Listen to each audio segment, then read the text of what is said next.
Hikmah ke-215. La tay'as, janganlah engkau berputus asa. Min qabuli amalin, dari diterimanya amal ibadah. Lam tajid fihi, yang engkau tidak mendapatkan di dalam amal ibadah itu wujudal hudur, adanya hadir hati. Barubbama, maka terkadang kubila diterima minal amali, dari amal ibadah, malam tudrak, sesuatu yang tidak didapati, samratuhu, buah amal ibadah, ajilan, di dunia. Jadi kalau kita bikin satu kesimpulan, jangan putus asa jika berzikir belum bisa hadir hati. Maksudnya idza tawafaratil a'malu idza tawafaratil a'malu as-surutul qabul, walakin la tajid fihi alamatal qabuli minal halawati wal ladzati wal huduri ma'allahi fala tay'as min qabulihi. Apabila kamu berzikir, apabila kamu beribadah, apabila kamu beramal ibadah, yang amal ibadah itu sudah terpenuhi syarat-syarat diterima. Apabila kita beramal ibadah, yang di dalam amal ibadah itu sudah kita penuhi syarat-syarat diterima, tetapi kita tidak menemukan tanda-tanda diterima. Syarat-syarat diterimanya mah sudah dipenuhi. Apa diantaranya syarat diterima? Ikhlas. Kita ibadah, sholat contohnya. Sholat itu misalkan sudah terpenuhi syarat rukun, berarti kan sah sholatnya. Tinggal kita memikirkan untuk diterima. Bagaimana supaya sholat yang sah itu diterima? Lakukanlah sholat itu dengan ikhlas. Ikhlas itu adalah syarat diterimanya sholat. Nah, apabila sholat itu sudah kita penuhi syarat diterimanya, artinya kita sholat dalam keadaan ikhlas. Walakin la tajidu fihi alamatul qabul, tapi kamu tidak merasakan tanda-tanda diterima. Tanda-tanda diterimanya amal ibadah itu ada kenikmatan. Nikmat sholat itu kita zikir, istighfar, tenang hati itu, ada kenikmatan. Ciri-ciri amal ibadah diterima, ada kenikmatan, ada ketenangan, rasa sebentar.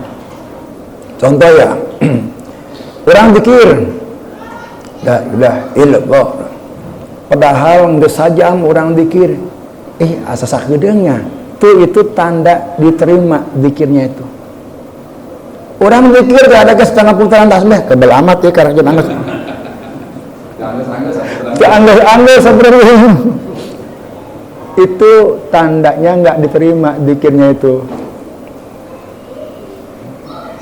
Nah, andai kata kita sudah memenuhi syarat diterimanya ibadah, sholat, kemudian kita ikhlas itu syarat diterimanya ibadah, sudah kita penuhi, tapi kita tidak ada tanda-tanda nikmat sholat asa tubuh lagu bahasa nangis sayang gewisan baik.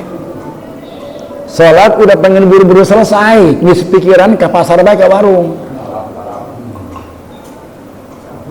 Tuh, pala tayas, jangan berputus asa. Lah daripada sholat kiamat tuh pugu ragu, pikiran kemana-mana, nggak tentang sholat. Tentang sholat. daripada orang zikir, daripada orang baca Quran. Aja orang ngasana tepugu lagu, pikiran kemana-mana. Zikir, asal udak-udak deh buka keperluan. Komo pada jeung aya ditungguan ku jelema mang urang teh zikir teh begiragan bae. Komo nangguan piduh itu macam urang zikir ngeragan geraan bae.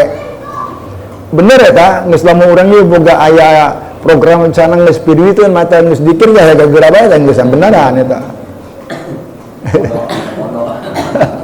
Masyaallah. Apabila kita sudah beramal ibadah, sudah kita penuhi syarat diterima.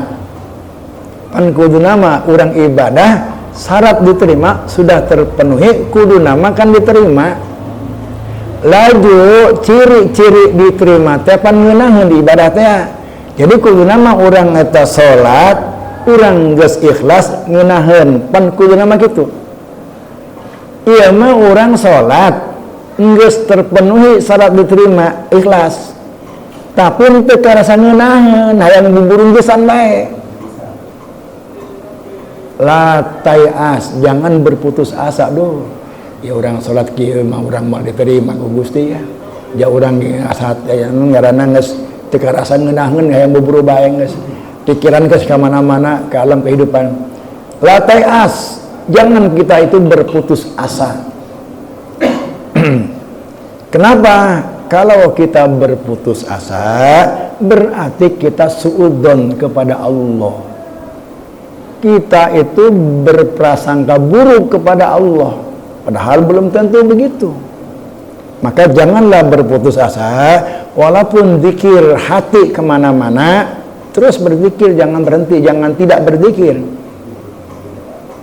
Kita sholat, walaupun sholat ini udah nggak terasa nyaman, pikiran kemana-mana, kemudian buru-buru sholat juga, opat rakaat dari 3 rakaat, kuantar buru-buru. Teruskan baik sholat, ulah eureunang sholat. La tayas, karena kalau kita itu berhenti, berarti kita itu berburuk sangka kepada Allah Subhanahu wa ta'ala. Walatan bagilaka, maka janganlah antatrukal amal, janganlah engkau berhenti atau tidak beramal ibadah li adami hudurika bihi, karena kamu itu tidak bisa konsen, tidak bisa khusyuk, tidak bisa hadir hati kamu saat kamu beribadah, berzikir, atau saat kamu melaksanakan sholat. Nah, di dalam hikmah sebelumnya, hikmah ke 47 ada disebutkan begini, la tatruki dzikra, la tatruki dzikra li adami hudurika ma'allah, jangan kamu tidak berzikir karena hati kamu belum bisa hadir, belum bisa konsen saat berzikir. Pikiran masih ngelayap di alam kehidupan ketika kita berzikir. Jangan berhenti berzikir, teruskan aja. Kenapa? Li'anna goblataka an wujudi dzikrihi, kalau kamu itu berhenti tidak berzikir, itu lebih jelek, lebih buruk daripada kamu berzikir tapi kamu lupa kepada Allah. Masih ada mendingnya gitu. Sebab nanti Allah itu akan menaikkan derajat kita zikir. Jadi la tatruki dzikra li adami hudrika ma'allah fihi, jangan tidak berzikir karena kita merasa tidak khusyuk, kita merasa belum bisa hadir hati kita ketika kita berzikir. Kenapa? Karena berzikir dalam keadaan kita tidak khusyuk, dalam keadaan hati kita tidak ada di situ, lebih baik daripada tidak berzikir sama sekali. asaddu min goblatika fi wujudi zikrihi. Sehingga zikir itu nanti ada 4 tingkatan. Pertama, zikir goplah. Zikir goplah itu zikir yang hatinya nggak hadir. Zikir tapi hati kemana-mana. Atau zikir sambil mainin apa gitu, la ilaha illallah, la. Terus hati emang untuk zikir baik kemana-mana. Goplah itu namanya. Nanti ada naik setingkat, ada namanya zikir yaqdhah. Zikir yaqdhah itu ketika kita berzikir, hati kita mengikuti apa yang diucapkan lisan. Ketika la ilaha illallah, hati kita pun la ilaha illallah, la ilaha illallah. Itu namanya yaqdhah. Zikir yang udah bangkit. Sel-sel dalam tubuh udah mulai bangkit. Yaqdhah namanya. Kalau itu terus menerusan naik lagi menjadi zikir hudur. Zikir hudur itu lisan mengucapkan sesuatu, tapi hatinya memaknai, bukan mengikuti, memaknai zikir yang kita ucapkan dengan berbagai macam-macam makna. Jadi la ilaha illallah itu bukan tiada Tuhan yang wajib diibadahi terus tiba heula datang ka ayeuna kitu bae. Ketika zikir la ilaha illallah, kita memaknai tiada Tuhan yang wajib diibadahi kecuali Allah. Kita mah yang udah puluhan tahun berzikir kayak begitu, jangan itu maknanya. Itu mah makna untuk orang yang tadinya nggak menyembah kepada Allah. Non muslim masuk Islam, kan dia nggak menyembah Allah. Begitu dia masuk Islam, mukmin, kan baru dia menyembah Allah. Baru la ilaha illallah, tiada Tuhan yang wajib saya ibadahi kecuali Allah. Urang mah geus 40 tahun ibadah ke Allah, ulah eta bae kembangkeun maksudna mah supaya hudang. Naon eta? La ilaha illallah, la ilaha illallah. Tidak ada yang berbuat kecuali Allah. Tidak ada yang memberi mudarat kecuali Allah. Tidak ada yang memberi manfaat kecuali Allah. Tidak ada yang menghidupkan kecuali Allah. Bisa terus dikembangkan. La ilaha illallah, hati kita tidak ada yang memberikan manfaat kecuali Allah. La ilaha illallah, tidak ada yang memberikan untung kalau dagang kecuali Allah. La ilaha illallah, tidak ada yang memberikan sembuh dari penyakit kecuali Allah. Kembangkan terus. Itu namanya zikir hudur. Zikir goplah, hati nggak ingat, ada di mana-mana, goplah namanya. Terus yang kedua, zikir yaqdhah. Zikir yaqdhah, hati mengucapkan itu, mulut pun juga ikut mengucapkan itu. La ilaha illallah, hati la ilaha illallah. Itu namanya yaqdhah. Terus naik lagi, yang lebih luas lagi, zikir hudur. Zikir hudur itu lisan mengucapkan itu, hati memaknai daripada makna la ilaha illallah yang maknanya sangat luas, semua terlingkup di dalam Asmaul Husna. Tidak ada yang menghidupi, tidak ada yang memudaratkan, tidak ada yang memberikan manfaat, tidak ada yang maha gagah, tidak ada yang maha indah. Maknain semua yang ada di dalam Asmaul Husna. Maknakan sifat-sifat Allah yang ada di dalam Asmaul Husna ketika kita berzikir. Lisan la ilaha illallah, la ilaha illallah, hati berkisar, berputar dalam makna Asmaul Husna. Tidak ada yang belas kasihan kecuali Allah. Tidak ada yang maha pemurah kecuali Allah. Tidak ada yang maha gagah kecuali Allah. Tidak ada yang maha menghinakan kecuali Allah. Berputar di sekitar Asmaul Husna. Itu zikir hudur namanya. Istilah zikir ya. Goplah, yaqdhah, hudur. Goplah mangus poho ke Allah. Yaqdhah, apa yang diucapkan mulut diikuti oleh hati. hudur, mulut mengucapkan zikir la ilaha illallah, hati memperluas makna la ilaha illallah ke dalam asmaul husna. Nah, yang keempat, zikir gaib. Zikir gaib ketika kita berzikir bukan kita yang zikir, kita nggak merasa berzikir. Buah daripada kita berzikir dengan suara keras dan bergerak-gerak, maka di dalam pasal ke-8 dalam kitab Sirrul Asrar, syarat berzikir menurut Tuan Syekh Abdul Qadir, dan kitab itu ditulis oleh Tuan Syekh Abdul Qadir, di antaranya satu, harus dalam keadaan berwudu. Kedua, dengan suara yang keras. Yang ketiga, dengan gerakan-gerakan yang dihantarkan ke dalam kolbu badan kita itu. Pan loba nuntunya homa bikin kuandeng gadeng gitu, kuandeng. Allah mah ngadeng jasa. Teu kudu gandeng, geus bae urang mah. La ilaha illallah.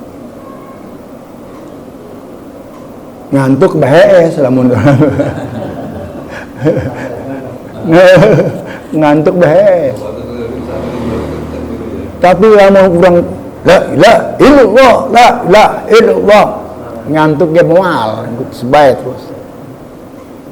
Untuk orang yang zikir pemula disyaratkan oleh Tuan Syekh Abdul Qadir wudu, suara keras, dan hentakan-hentakan yang keras ke kolbu kita. Kenapa? Saya melihat, ya saya diskusi juga dengan para asatidz di Cermin Hati sana di pusat. Ternyata dalam ilmu biologi ada bagian-bagian ilmu yang berbicara soal sel-sel tubuh dan jaringan-jaringan tubuh. Ternyata di dalam darah ini banyak sel-sel kita, bukan 10-20, ratusan sel yang beredar di dalam tubuh kita. Terus dia ada lagi sel-sel yang ada di dalam otot urat kita, dan ada sel-sel yang ada di dalam tulang kita. Sel-sel itu mati. Maka ketika kita berzikir, maka dengan zikir keras itu kita sedang menghidupkan dan sedang mengisi sel-sel yang mati di dalam tubuh kita. Eta masalah nama ta.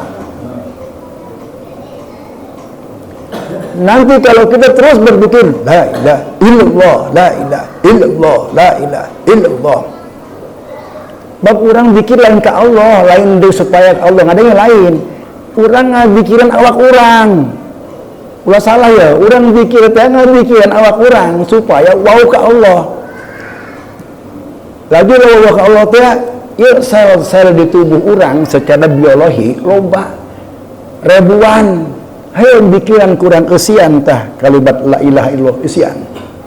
Ke di mana geus hudang ka eusian ku kalimat Allah, Allah, la ilaha illallah, dia akan gerak sendiri. Ya orang gerak lagi lain orang mau gerakan geus bawaan manehna bae. Coba ge. Bawaan manehna. Eta mah geus kumangeunana kabeh itu mah. Oh ya anu macam-macam geus. Termasuk saya ge baheula mah kos kitu teh. Naon pan itu dikir kos kitu amat. Encan ka panggih. Encan ka panggih coret nancan. Ayeuna mah geus diskusi, ternyata ka panggih di dieu aya. Oh, masya Allah. Atau orang teh bersyukur ke Allah, ku Allah dipanggihkan coretna, laju diberi daek orang teh. Modal tadi eta. Atau ngeunaheun dikir talamung gitu. Dibere ku Allah teh ya, rasa tenang, sehingga kalau kita itu sudah asik berzikir, itu menunjukkan sel-sel kita sudah terisi dan sudah terbangun dengan zikir kita yang keras dan hentakan-hentakan yang keras. Tadi itu 15 menit. Tadi 7 putaran tasbih. 7 putaran ya. Geus teu nyawa, geus teu mikiran. Pagi mau suka zikir berapa? Nggak seorang mapan orang ndak balik, orang nggak sekolah tuh orang makulnya mau balik.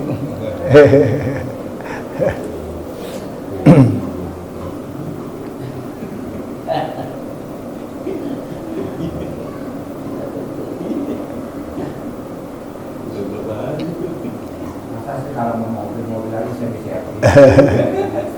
kudu servis. Semangat nggak tahu servis. Semangat lagi. Mobil kita usia. Kita kalau semangat dengan Allah menurut nikmat itu. Kalau udah tadi terisi sel-sel yang ada di dalam, yang beredar di dalam darah kita, yang ada di dalam urat-urat kita, yang ada di dalam tulang-tulang kita, dengan sendirinya dia akan membawa selalu ingin berzikir. Nanti dia nggak merasa kita nggak merasa berzikir, justru kita dibawa zikir. Itulah yang disebut dengan zikir gaib. Kita nggak berasa berzikir begini, enggak, kita dibawa zikir oleh sel-sel ini yang udah terisi oleh zikir. Itulah yang disebut dengan zikir gaib. Jadi zikir itu ada 4 tingkatan: zikir goplah, zikir yaqdhah, zikir hudur, zikir gaib. Zikir gaib. Nah, itu manfaat orang. Untuk orang pemula, zikir itu kudu kencang suarana, yang kudu dihantakan ke kolbu orang ka dieu teh. Keur naon? Keur ngagiring sakabeh ingatan orang teh ka Allah. Keur ngahudangkeun jeung keur ngeusian sel-sel nu aya di awak urang. Anu eusina lain ratusan, ribuan.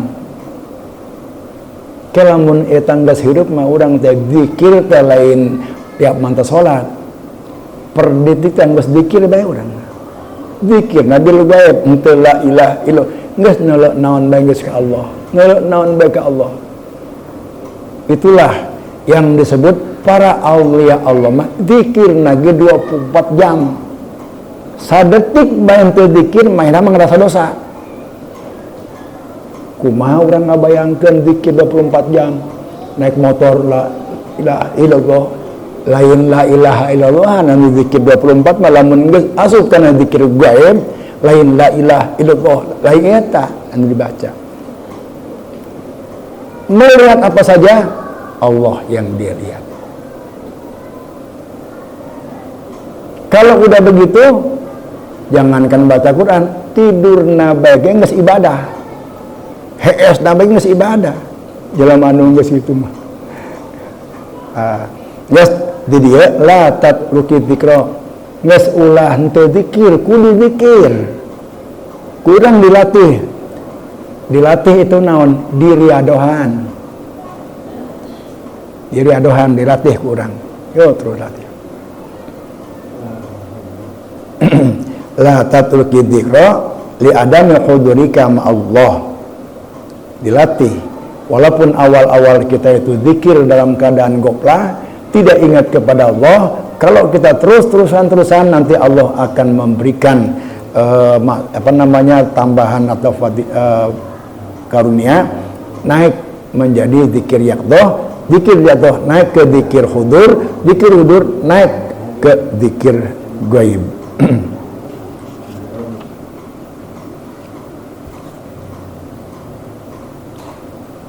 Yang kedua nih, tadi kan kita tuh jangan berhenti atau jangan tidak berzikir kalau kita belum bisa hadir hati, atau ketika kita zikir hati kemana-mana, jangan berhenti zikir, terus aja zikir, karena Allah nanti akan menaikkan dari goplah ke yaqdhah, dari yaqdhah ke hudur, dari hudur ke gaib. Yang kedua, jangan berhenti dan tidak berzikir kalau kita itu tidak melihat ada tanda-tanda diterima zikir kita. Apa di antara tanda-tanda diterima zikir kita? Kita merasa nyaman.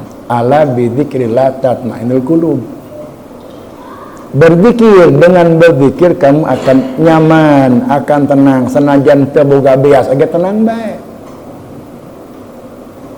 Yakin teh tah? Jalema anu geus datang zikirna teh ya. Lamun saya ngomong jalema memang geus naon ngaranna geus tenang zikirna, teu boga beas, sapoe eta bisa tenang teu? Mungkin orang mencan datang ka dinya, manya lamun urang teu boga duit, lamun urang teu boga beas, tenang tah moal hate. Piraku lamun urang geus zikir eta bisa tenang teu boga beas ge. Lamun ayeuna mah urang encan ngalaman. Piraku.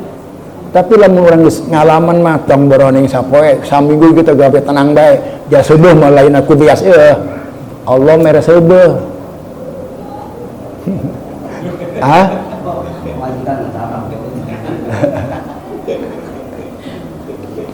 Jangan berhenti berzikir karena tidak ada tanda-tanda diterima zikir kita. Seperti kita berzikir itu enggak nyaman, belum mendapatkan ketenangan, terasa malas, terasa berat. Auli adami wijdani halawatin fihi. Kenapa? Parubbama qabilallahu minal amal. Karena kadang-kadang Allah itu menerima amal ibadah yang kita tidak menemukan buah daripada zikir itu. Artinya, sekalipun Allah tidak memberikan buah daripada zikir, nggak ada ketenangan, nggak ada kenyamanan, itu bukan berarti zikir kita nggak diterima oleh Allah Subhanahu wa Ta'ala. Pahutika sawabahu fil akhirat, oleh Allah nggak diberikan di dunia, nanti aja di akhirat. Kita udah zikir, sudah terpenuhi syarat, dan kita udah husnuzon. Kemudian nggak ada tanda-tanda diterima zikir kita, jangan berhenti. Kenapa? Farubbama qabilallahu minal amali ma tudriku samaratuhu ajilan. Karena tidak setiap kita berzikir kemudian kita nggak merasakan tanda-tanda diterimanya berzikir itu berarti zikir kita nggak diterima. Tidak, diterima zikir kita, tapi Allah nggak memberikan pahala, nggak memberikan buahnya di dunia, nanti diberikan di akhirat dalam bentuk pahala yang lebih besar.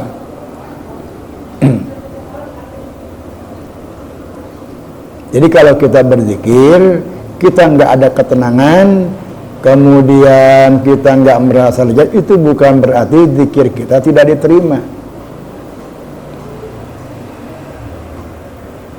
Tetapi balasannya Allah simpan, nggak diberikan di dunia, balasannya itu Allah simpan, nanti akan diberikan di akhirat.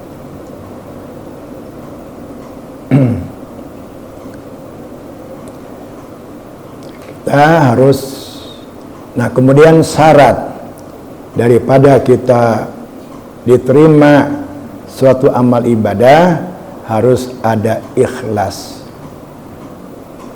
Tadi kan kita berbicara soal syarat qabul. Syarat diterima amal ibadah itu adalah diantaranya ikhlas. Diantaranya ikhlas. Ada ibadah yang sah, tidak semua ibadah yang sah diterima. Ibadah yang sah itu adalah ibadah yang memenuhi syarat rukunnya ibadah. Sholat, syarat rukunnya terpenuhi, sah sholatnya. Sholat yang sah itu belum tentu diterima. Maka yang harus kita pikirin yang kedua, kalau sholat saya ini udah sesuai dengan syariat agama, diterima enggak ya? Kita pikirin supaya sholat kita diterima, syaratnya harus ikhlas. Ikhlas itu ada tingkatan-tingkatan. Ada menurut hadis qudsi, A'udzubillahi minasyaitonirrajim. Ya ayyuhan nasu akhlisu a'malakum lillah fa innallaha la yaqbalu minal a'mali illa ma khalasalahu. Syarat untuk diterima amal ibadah itu adalah keikhlasan. Ikhlas ini ada 3 tingkatan. Yang pertama, tingkatan yang paling bawah atau darajatus sufla. Darajatus sufla tingkat paling bawah. Yang kedua, darajatul wasatiyah, tingkat menengah. Dan yang ketiga, darajatun nihayah, tingkat tinggi. Sufla, wasatiyah, nihayah. Ikhlas yang tingkat rendah itu orang yang beribadah karena takut. Takut apa? Menurut Imam Ghazali dalam Ihya, orang yang beribadah karena takut azab, karena takut masuk neraka, lalu dia rajin sholat, itu masih ikhlas juga. Cuma ikhlasnya paling bawah. Jadi kalau kita sekarang itu sholat, ibadah, dan beramal sholat sunnah, beramal lainnya karena takut dimasukkan ke neraka atau karena takut diazab oleh Allah Subhanahu wa taala, ibadah kita masih masuk ke dalam ikhlas, namun tingkatan ikhlasnya paling bawah, takut neraka. Kemudian yang kedua, tingkat pertengahan, yaitu ar-raja biwa'dillah. Orang yang melaksanakan ibadah itu karena mengharapkan akan janji Allah. Barang siapa yang membaca sholawat, maka nanti akan dibikinkan gedung.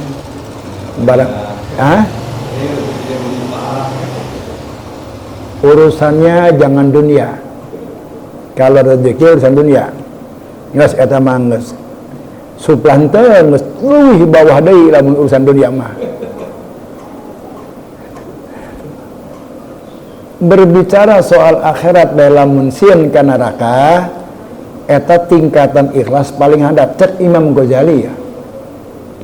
Lamun orang eta ibadah berharap hayang ngeunah, hayang bahagia, hayang ka surga di akhirat, eta ikhlas tingkatan kedua. Henteu rusak, cuma kaganggu saeutik, kena neraka surga makhluk keneh, berarti urang teh ibadah henteu murni melulu ke Allah, masih ke aya yang harap ke makhluk. Surga makhluk, neraka makhluk. Nu katilu, ikhlas nihayah yang tinggi, yaitu orang yang beribadah semata-mata karena Allah. Wilayah karena Allah itu apa?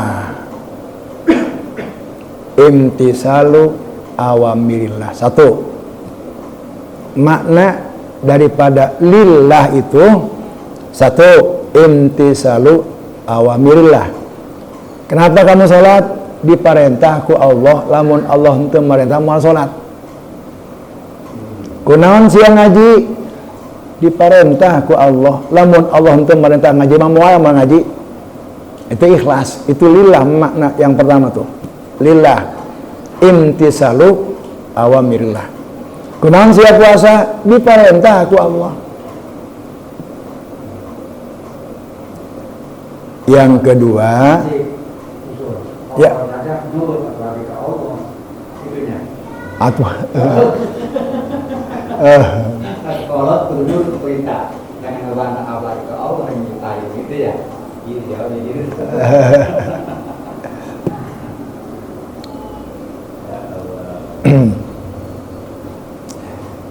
Yang kedua,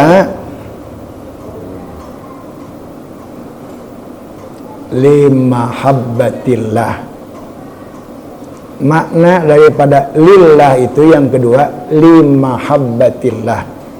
Kena mingka cinta deh ke Allah. Kunaon saya salat? Orang mika cinta ka Gusti bae.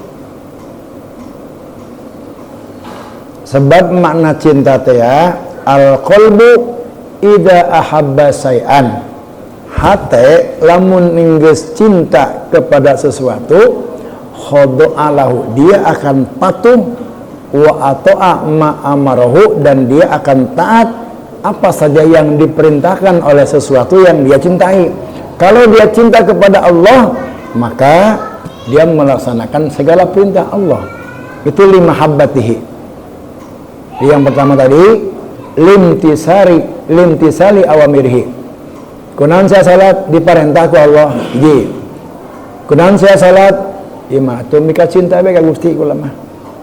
Geus cinta jasa ka Gusti.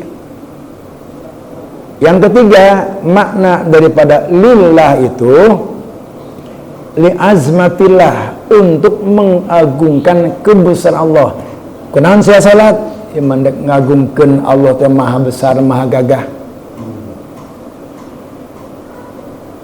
Li'azmatillah, untuk mengagungkan kebesaran Allah. Yang keempat, limaradatillah, ibtigo amaradatillah, dek nyenangkeun Allah bae. Namun bahasa urang mah ridho kan senang. Jadi untuk mendapatkan ridho Allah, supaya Allahnya senang ke orang, berarti kunaon sia salat iman dek nyenangkeun Allah bae. Bahasa orang mah. Jadi opat tuh wilayah lillahi ta'ala, supaya nanti orang ikhlas. Naon ikhlas teh? Lillah, karena Allah. Aja lamun siang ngajar, laju tiap bulan menang gaji. Lamun gaji telat, sia males ngajar. Ikhlas nah di mana tadi nyata? Lagi mun. Ikhlas tadi mana tuh? Bisa enggak kita ikhlas untuk orang yang sudah mendapatkan gaji tiap bulan? Jadi enggak ada hubungan dengan masalah gaji mah. Nges hubungannya lillah. Diperintah kunaon siang ngajar agama di sekolah. Pan diperintah ku Gusti orang kudu ngamalkeun ilmu. Urusan dek digaji eta mah memang kewajiban pemerintah. Keur teu digaji ge atuh kudu jal kulantaran geus aya programna. Tapi orang tidak ada hubungan dengan gaji itu, rek dibere rek henteu, pokona aing mah deuk Allah bae. Tapi lamun teu dibere, salah deui eta pemerintah kulantaran memang geus aya programna. Nah itu ikhlas ya.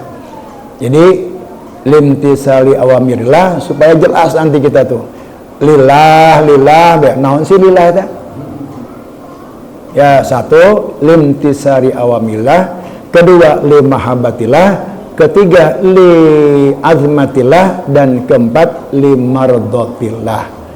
Itulah yang namanya lillahi ta'ala, ikhlas yang sebenar-benarnya.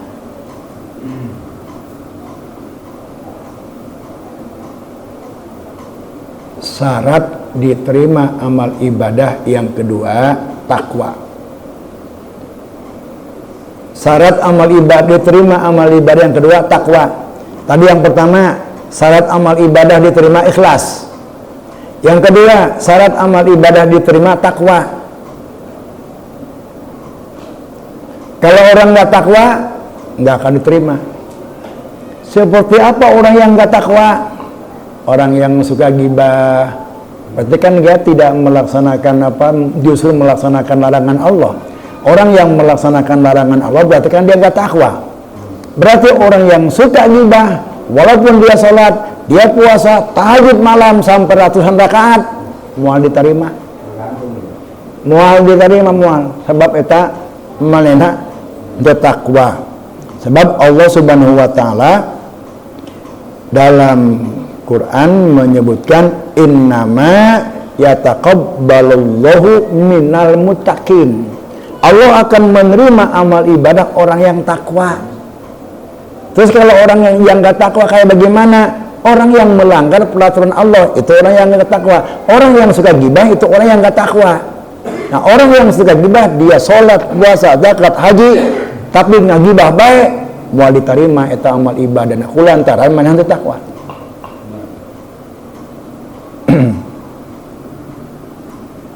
Qala Rasulullah sallallahu alaihi wasallam. Rasulullah bersabda, man yamuddu yadahu, sama ada orang yang berdoa kepada Allah, ya Rabb, ya Rabb, wahai Allah, berdoa dia banyak permintaan, tapi orang itu wamat amuhu haramun, apa yang dia makan haram. Dia nggak berpikir menang nipu, dia nggak berpikir menang riba, dia nggak berpikir menang rentenir, yang penting mah duit subuh. Ya, saya kan bagian negeri ya. Ya. Tahu kan ya? Ya. Dengan bagian negeri kan nggak jauh dari bank itu. Gimana itu? Rezeki saya rezeki riba bukan itu. Eta makan orang kecuali berjaya. Iya kan kita minjem bank terus saya. Oh nginjem bank. Iya. Aing nginjem mah masalahna eta lain masalah. Lamun orang pegawai negeri laju dibayar duit, nah di bank eta mah memang gaji orang. Pegawai orang pegawaian orang mah. Tapi kan minjem ke ini. Nah, kalau minjem masalahna di dinya. Iya itu. Lamun minjem duit laju aya bungaan eta haram ngaranna. Berarti saya makan riba terus gimana? Makan riba. Geus bae atuh tinggal ampun aga Gusti-Gusti baheula abdi mata. Nyaho mah nyaho, tapi encan iya yakin gitu, tapi aya alhamdulillah ya geus sieun. Kieu ge loba cenah. Ya Gusti baheula ge lantaran kunaon kula nginjem bank Gusti. Kula teh loba kiai ge atau ustaz ge nginjem bank, jadi kula ilu-iluan. Ya, mau tobat masih punya utang gimana? Ulah itu. Kita layari, tobat kita jalani. Karena iya mah pasti soleh, benar kita perlu maafin ini. Iya. Ya, ada kita. Kalau nggak kita ngapain dari sana, kita khawatir. Atau iya, mantap kalau masih kurang barang dia kan ayah sumbernya ya. Jadi utang mah kita bayarin. Bagaimana? Utang mah kita bayarin sampai lunas. Iya. Tobat dari sekarang mulai. Tapi udah selesai jangan nambah lagi. Jangan. Kenapa? Nanti kalau kita itu punya utang, mau ngelunasin gak punya duit, cicil baik lunas. Kita udah tahu dan kita ingin untuk berhenti dari situ. Maka kalau kita itu berhenti, palahu masalah yang nuhula mak geus baca Allah teh. Palahu masalah. Dulu kamu itu belum yakin dan belum bisa untuk meninggalkan masalah riba. Tapi kamu sekarang yakin dan ngaji, kemudian yakin untuk meninggalkan riba, tapi nggak punya uang untuk melunasi sekaligus, udah sambil jalan. Kayak di mana lunas, ulah balik deui. Lunas udah dibalikkan deui. Tambah deui, dianyarkeun deui. Ulah. Lamun lunas ngesan geus. Tah lamun urang teh balik deui lunas palahu masalah. Geus anu geus mah geus Allah teh palahu masalah. Waman ada lamun balik deui. Nah. Waman ada lamun balik deui. Asup ka neraka geus. Inna ada bila sadin. Jadi apa jatuh dua kali di tempat yang sama itu. Sama dari motor juga motornya sama. Atunya lah baheula ge saya sok ngait motor. Eta masalah mah ieu karasa ku saya ge. Jaya nu ngarati ge nu bada ustaz eta baragan di motor. Nu sok ceramah nu kemana bicara masalah hukum. Ngari dia sarua. Aja orang ngajai duluan. Ya memang ilmu satu kena udah gak kakak duluan. Encan mendalami gitu tah. Wamat amuhu haramun. Wa masrabuhu haramun. minumannya pun juga minuman yang haram. Wa malbasu haramun, orang sholat pakai baju orang teh menang aya barang haraman, ngaribit lah di bungaan, berarti itu aya haraman di baju orang teh. Sehingga lamun orang sholat pakai baju anu diterima aya haraman eta moal diterima, sebab innama yataqabbalullahu minal muttaqin. Ya, Kalau saya tinggal di perumahan dulu di walaupun sudah lulus itu gimana terjadi? yang berjalan sekarang kalau punya uang melunasin. Kalau nggak punya uang dan memang sakit-sakit nah bukan tiap bulan sebulan sekali teruskan baik. Ngan ulah nyokot deui di mana lunas. Ulah nyokot imah deui ulah ngangkat deui. Sekarang kan rumahnya udah lunas. Udah tinggal istighfaran aja. Lebih apa? Jangan lama-lama mobil. Kan maksudnya kan di situ ada bekas barang haramnya. Ya. Nah, Tapi kan tidak tahu kita dulunya. Tobat ini tobat. Kita kan awalnya nggak tahu atau masih goyang kita itu untuk melaksanakan itu. Lalu kita melakukan. Begitu tahu kita mau menghindar dari itu, mau dibayar sekaligus duit nggak punya, punyanya memang secara ngangsur tiap bulan. Jalani itu. Terus bagaimana? Begitu selesai tobat orang ka Gusti, begitu tobat dina Quran nyebutkan palahu masalab geus keun bae nu geus mah. Ngan ulah balik deui waman ada lamun balik deui ta eta leuwih bahaya jatuh tertipan tangga. Jadi mau sekarang nih udah lunas. Karena itu 2 hari kredit, terus kita jual. Dapat duit kan dari yang jual, belikan tanah lagi. Kan tetap gitu. Ya udah aja itu biar enggak bisa istighfar.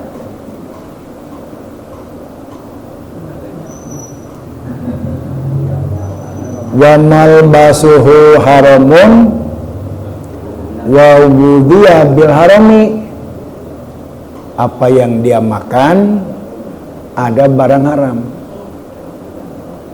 Paan ayustajaba, bagaimana mungkin aku akan mengabulkan, menerima amal ibadah orang itu. Nah, itu ada 2 syarat diterima amal ibadah, 1 ikhlas, kedua takwa.